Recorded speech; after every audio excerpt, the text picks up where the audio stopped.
Selamat pagi, Shalom. Saya harap kita baik saja, walaupun kita dalam keadaan yang sukar ya, pada waktu ini. Jadi hari ini saya ingin berkongsi kepada kita perkongsian dari firman Tuhan yang saya ambil dari buku Keluaran pasal yang pertama, ayat 15 sampai 22. Buku Keluaran pasal yang pertama ayat 15 sampai 22. Saya baca. Raja Mesir juga memerintahkan kepada bidan-bidan yang menolong perempuan Ibrani, seorang bernama Sifra dan yang lain bernama Pua. Katanya, apabila kamu menolong perempuan Ibrani pada waktu bersalin, kamu harus memperhatikan waktu anak itu lahir. Jika anak laki-laki, kamu harus membunuhnya. Tetapi jika anak perempuan, bolehlah ia hidup. Tetapi bidan-bidan itu takut akan Allah dan tidak melakukan seperti yang dilakukan Raja Mesir kepada mereka, dan membiarkan bayi-bayi itu hidup. Lalu Raja Mesir memanggil bidan-bidan itu dan bertanya kepada mereka, "Mengapakah kamu berbuat demikian, membiarkan hidup bayi-bayi itu?" Jawab bidan-bidan itu kepada Firaun, "Sebab perempuan Ibrani tidak sama dengan perempuan Mesir, melainkan mereka kuat. Sebelum bidan datang, mereka telah bersalin. Maka Allah berbuat baik kepada bidan-bidan itu, bertambah banyaklah bangsa itu dan sangat berlipat ganda. Dan kerana bidan-bidan itu takut akan Allah, maka ia berbuat mereka berumah tangga. Lalu Firaun memberi perintah kepada seluruh rakyatnya, lemparkanlah segala anak laki-laki yang lahir bagi orang Ibrani ke dalam sungai Nil. Tetapi segala anak perempuan biarkanlah hidup." Mari kita berdoa. Bapa yang ada di kerajaan surga, kami bersyukur saat ini kami diberi kesempatan untuk mendengar firman-Mu, yang mana firman-Mu memberikan kami hidup, memberikan kami kekuatan dalam hidup kami, supaya kami dapat berdiri teguh dalam iman, kepercayaan kami dalam apapun keadaan. Saat ini kami ingin mendengar firman-Mu, berilah kami hikmat pengertian, agar kami memahami isi hati-Mu dalam hidup kami. Dalam nama Yesus kami berdoa. Amin. Saudara-saudari yang saya kasih dalam Kristus, pada tahun 1941 dan sehingga ke 1945, rejim Nazi ya, di bawah kepemimpinan Adolf Hitler ya, telah menindas orang Yahudi yang berada di Jerman pada waktu itu. Dan cara dia menindas adalah dia membunuh ramai-ramai orang Yahudi ya, yang dipanggil genocide. Jadi mereka melihat bahwa orang Yahudi menjadi satu ancaman bagi masyarakat orang Jerman. Jadi mereka membunuh mereka secara besar-besaran, dan sebanyak 6 juta rakyat orang Yahudi dibunuh, dan 1 juta daripadanya adalah kanak-kanak ya.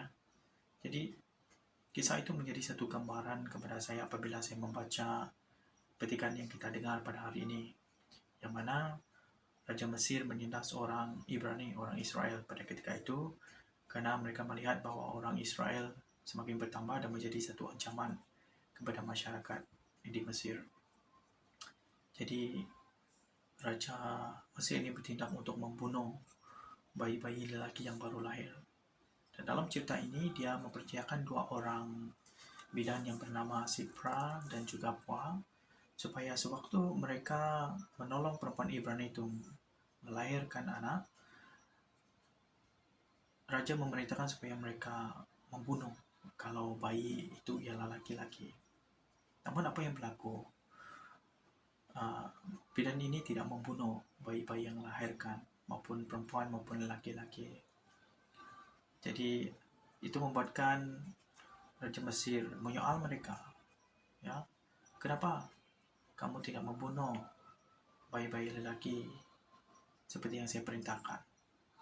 Jadi mereka berkata kepada Raja Mesir bahwa perempuan orang Ibrani ini sangat kuat, karena sebelum bidan datang, ya, mereka telah pun bersalin melahirkan anak, dan itu membuatkan rakyat orang Israel pada ketika itu semakin bertambah dan semakin kuat.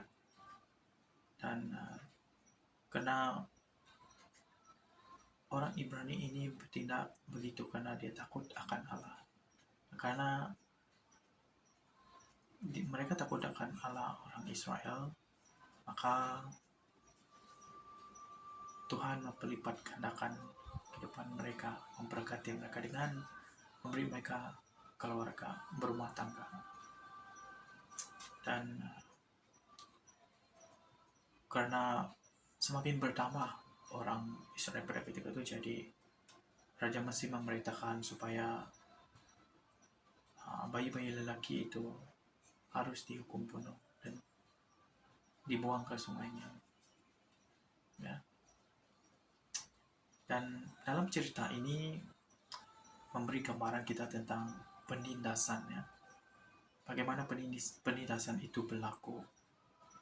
Dan tema untuk perkongsian saya pada hari ini ialah bagaimana kita sebagai orang Kristen respon terhadap penindasan. Dan hari ini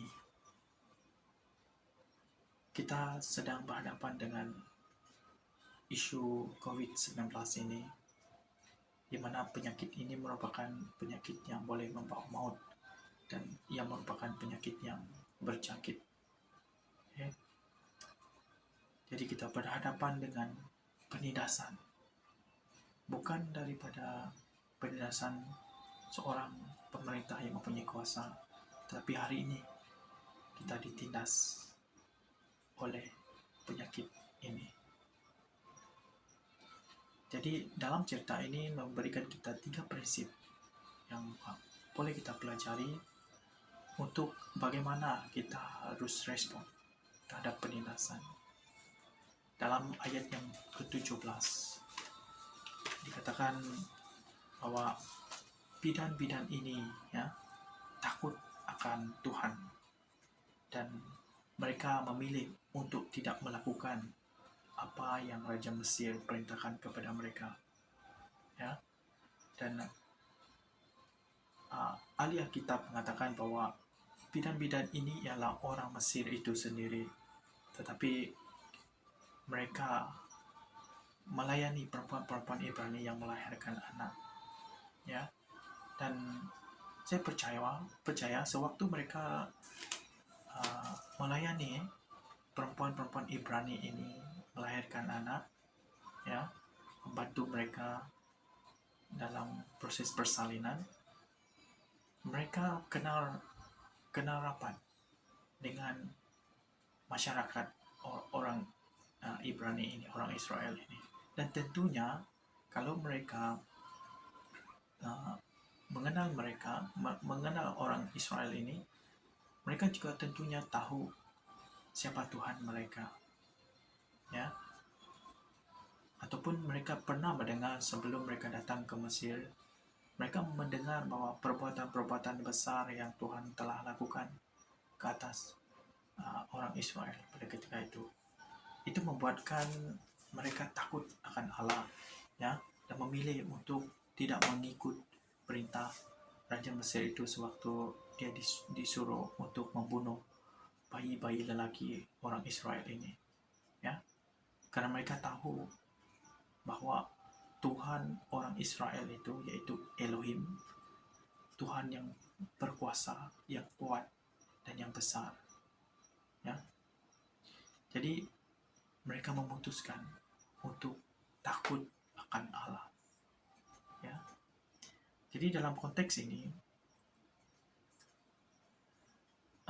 konteks hari ini, penindasan itu bukan sahaja datang daripada pemerintah, tetapi penindasan itu boleh berupa dari segi hal-hal yang lain, seperti penindasan dalam hal politik, dalam hal ekonomi, ataupun hari ini kita ditindas oleh penyakit. Okay? Jadi penindasan seperti ini, ya, dalam apapun jenis penindasan, membuatkan kita rasa takut, rasa tidak selamat, dan risau, bimbang akan kehidupan kita. Dan kebimbangan kita itu, ketakutan kita itu, kerisauan kita itu membuatkan kita lupa bahwa Tuhan itu besar, Tuhan itu berkuasa ke atas segalanya. Ya. Jadi dalam isu COVID-19 ini, saudara-saudara yang saya kasih dalam Kristus, yang sedang melanda di dalam kehidupan masyarakat kita dan seluruh dunia,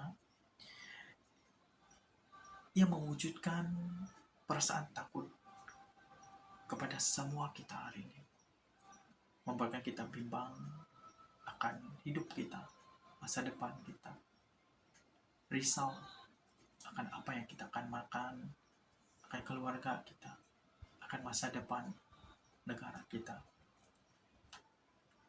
Namun kita harus ingat bahwa Tuhan kita itu lebih besar daripada ketakutan kita ini, daripada kerisauan, kebimbangan kita ini.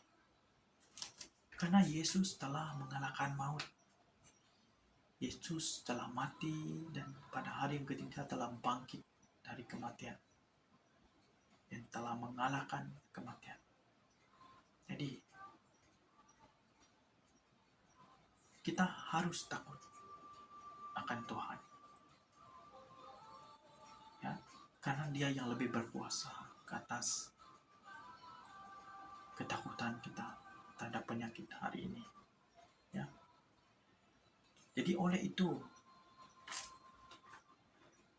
saya ingin mendorong kita, kepada siapa kita harus takut? Adakah kepada Tuhan ataupun penyakit ini? Ya, adakah kita takut akan kematian ataupun kita takut kepada pribadi yang telah mengalahkan maut? Saudara, kita harus takut akan Tuhan. Ya. Kita tidak perlu takut akan penyakit ini, karena Tuhan kita lebih besar, Tuhan kita lebih berkuasa ke atas segalanya.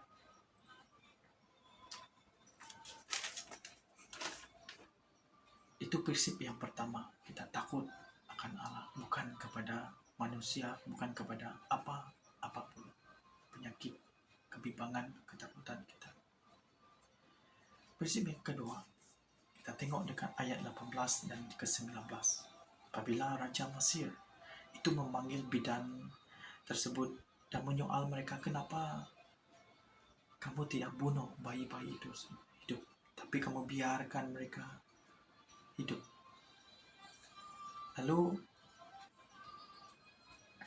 mereka dengan jujur, ya, bidan-bidan ini dengan jujur mengatakan bahwa perempuan itu kuat, dan apabila kami datang ke sana, mereka telah melahirkan anak itu. Ya, maknanya di sana, saudara-saudari, mereka bersikap bahwa tindakan mereka itu benar. So mereka berani karena benar, saudara. Ya. Dan saudara, saya yakin sewaktu mereka datang melihat, ya, bahwa anak itu sudah dilahirkan, ya, timbul sifat belas kasihan dalam hati mereka, ya. Dan sebagai seorang bidan itu adalah dipertanggungjawabkan untuk memastikan bahwa perempuan yang bersalin ataupun bayi itu harus hidup. Itu tugas mereka. Tetapi di dalam situasi ini mereka dipaksa untuk membunuh bayi-bayi yang dilahirkan. Jadi itu ada di luar tanggung jawab mereka, ya. Jadi itu membuatkan mereka tidak sanggup untuk membunuh bayi-bayi tersebut, Karena apabila mereka melihat bahwa bayi itu hidup, mereka menghargai nyawa itu. Ya, mereka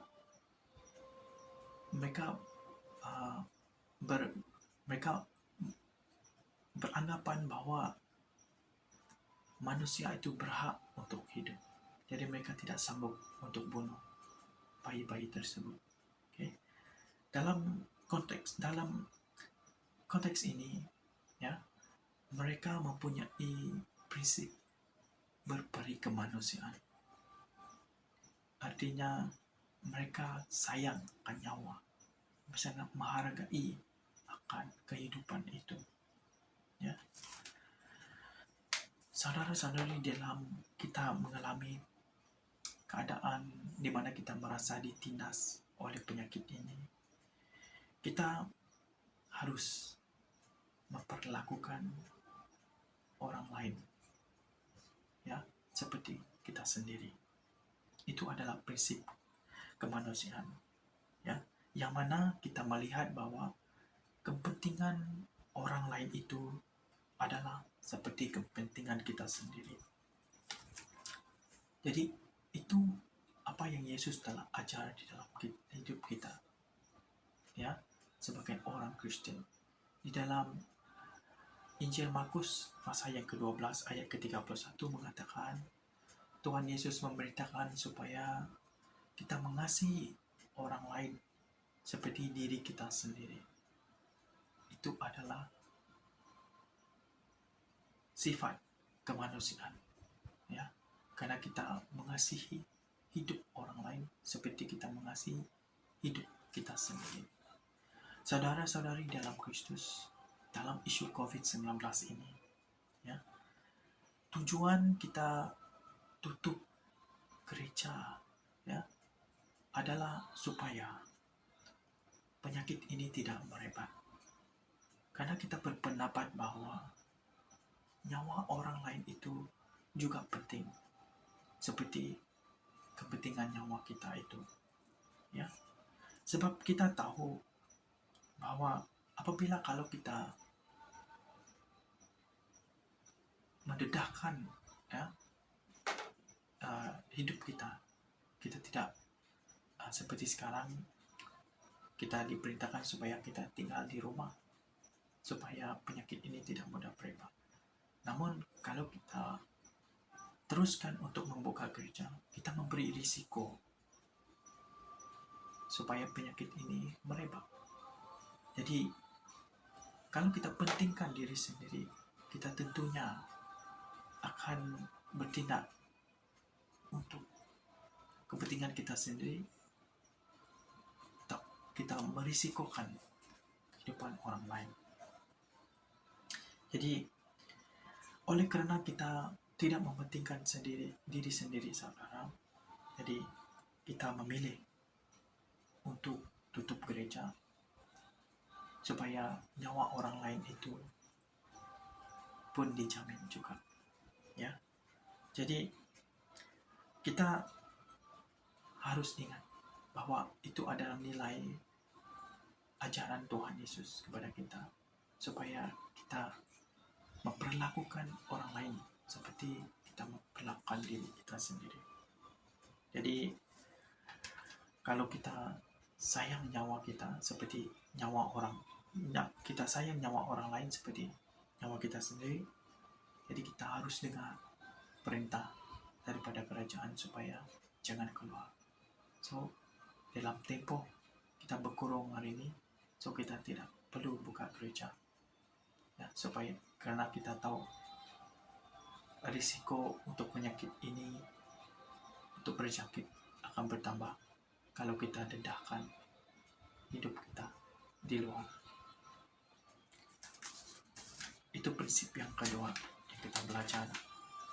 Yang ketiga, kalau kita perhati di dalam ayat yang ke-20, yang mana karena sifat berani, ya, keberanian bidan-bidan ini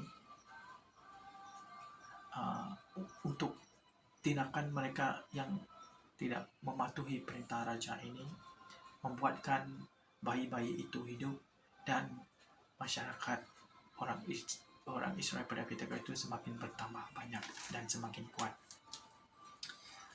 Oleh kerana bidan ini sanggup merisikokan hidup mereka demi nyawa-nyawa bayi-bayi ini. Mereka tahu kalau mereka tidak menuruti perintah raja itu, mereka tahu risiko yang mana mereka mungkin boleh dibunuh karena mereka mengkhianati perintah raja.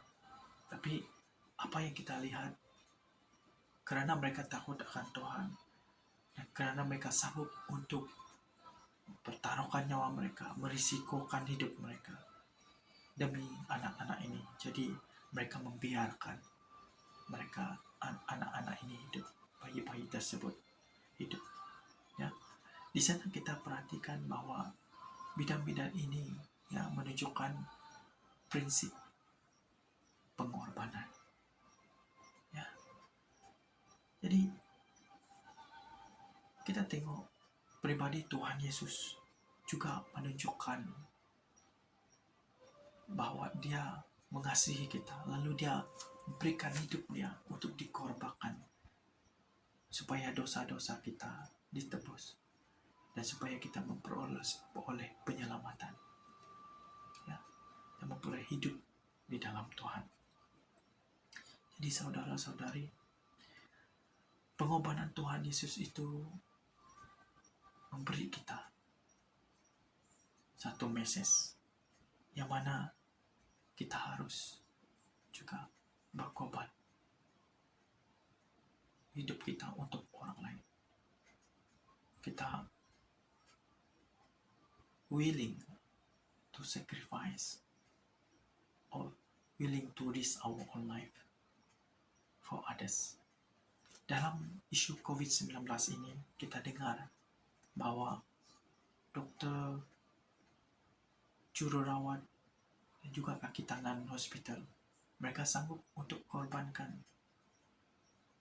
hidup mereka, masa mereka, tenaga mereka, terdedah kepada penyakit ini di hospital. Karena demi untuk nyawa, kehidupan orang lain, orang yang terkena dengan penyakit ini. Jadi saudara-saudari, mungkin Anda adalah sebahagian daripada mereka yang berada di front line ini. Mungkin Anda orang yang perlu berkorban di waktu dalam penindasan hari ini. Hari ini kita mendengar bahwa askar akan dikerahkan dan polis juga membuat rodaan. Mereka sanggup melakukan semua ini demi untuk menjaga kesejahteraan, menjaga keamanan negara kita karena penindasan dari penyakit ini. Jadi apa yang kita pelajari ialah tentang pengorbanannya, pengorbanan. Jadi sekiranya Anda adalah sebagian daripada front line ini, orang yang sanggup merisikokan hidup demi kebaikan dan demi nyawa orang lain, saya ingin mendorong supaya Anda lakukan itu dengan setia. Karena apa yang Anda sedang lakukan itu menunjukkan bahwa Anda sedang bersaksi tentang kasih Tuhan, bersaksi tentang Yesus di dalam tugas Anda. Saya pasti Tuhan akan pasti melindungi Anda. Tuhan pasti akan memberi Anda kekuatan. Jadi untuk saya mengakhiri perkongsian saya pada pagi ini, saya ingin menceritakan satu cerita. Dan cerita ini memberi satu reflection kepada kita. Di dalam satu pesawat kecil, ada seorang dokter, ada seorang peguam, ada seorang pastor, dan seorang budak kecil. Pesawat ini ketika berada di udara untuk menuju ke destinasi tersebut, jadi tiba-tiba pesawat ini mengalami masalah enjin. Lalu pesawat itu menunjukkan isyarat untuk terampas. Lalu juru terbang pesawat tersebut mengambil beg payung terjun dan memberi isyarat kepada semua penumpang tersebut untuk menyelamatkan nyawa masing-masing karena pesawat tersebut akan terampas.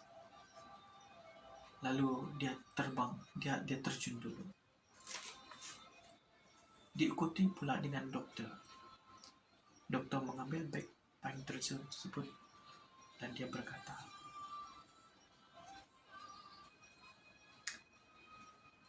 "Saya seorang dokter. Saya menyelamatkan nyawa orang lain. Dan saya harus hidup." Lalu selepas berkata begitu, dia terus terjun. Jadi tinggal sekarang ada dua sahaja beg payung terjun itu. Karena tadinya hanya 4. Tapi sekarang hanya 2 karena juru terbang dan dokter sudah menggunakan dahulu payung terjun tersebut.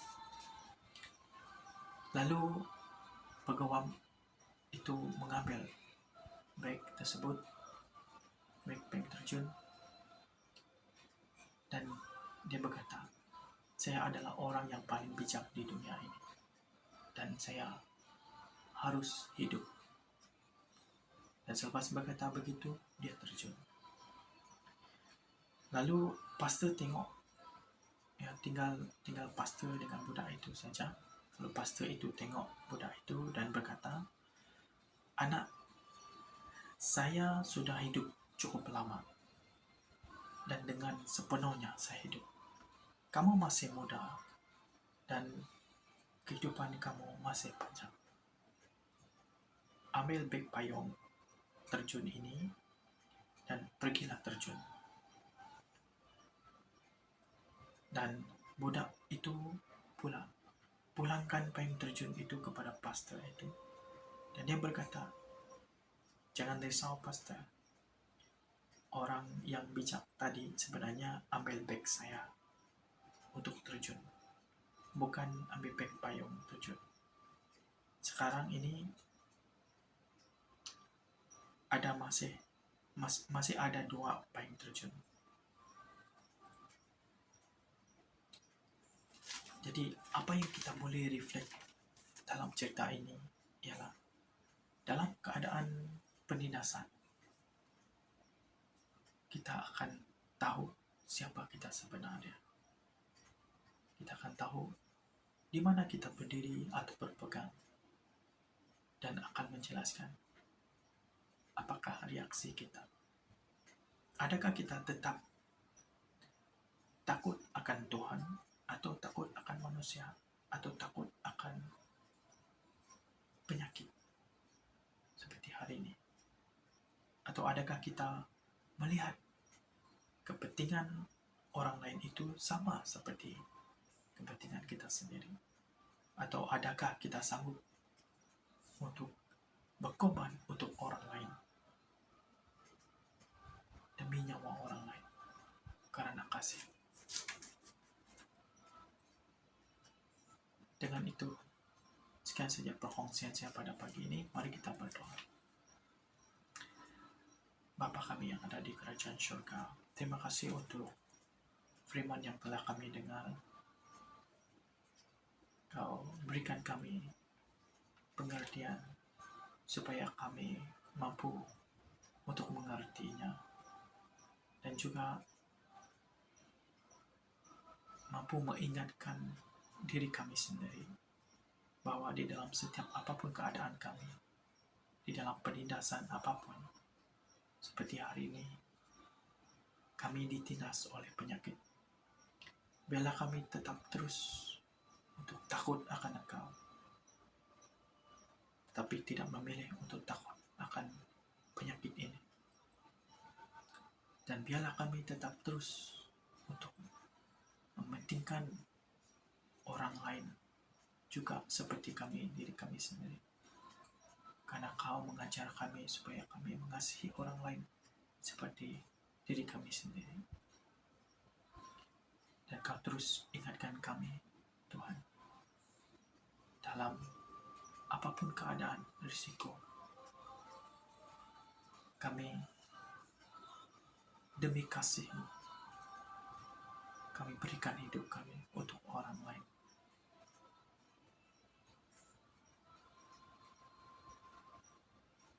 Karena Kau mengajar kami pengorbanan kasih di atas kayu salib. Dengan itu Tuhan, Kau mampukan kami untuk memberikan hidup kami demi kasih-Mu untuk orang lain. Di saat kami mengalami penindasan, kami boleh untuk berkorban diri kami, risikokan diri kami untuk orang lain di saat begini. Terima kasih Tuhan, Kau terus menyertai hidup kami, terus lindungi kami, menjaga kami, dan terus berkati kami dalam apapun keadaan hidup kami. Kami serah semuanya hanya di dalam nama Yesus, Tuhan dan Juru Selamat kami. Amin.